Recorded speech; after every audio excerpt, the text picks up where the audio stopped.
hivi nilizalaka kisha kwa sababu kutekeleza kizazi njoo kaende kwa nini. Sasa hivi unasikia?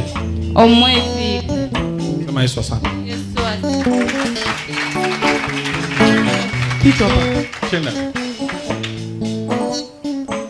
Kama ulikuwa mgonjwa si mmoja wanaponeana.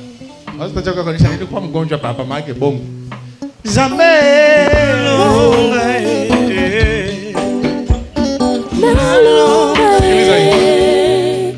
Zambenga na ebio piga mzuri. Tia mkono juu. Unasema nini? Tia note hayo ya kweli. Kichwa bara bashete. Sikiliza kichwa mbio kama bado unasema. Kidogo. My Lord.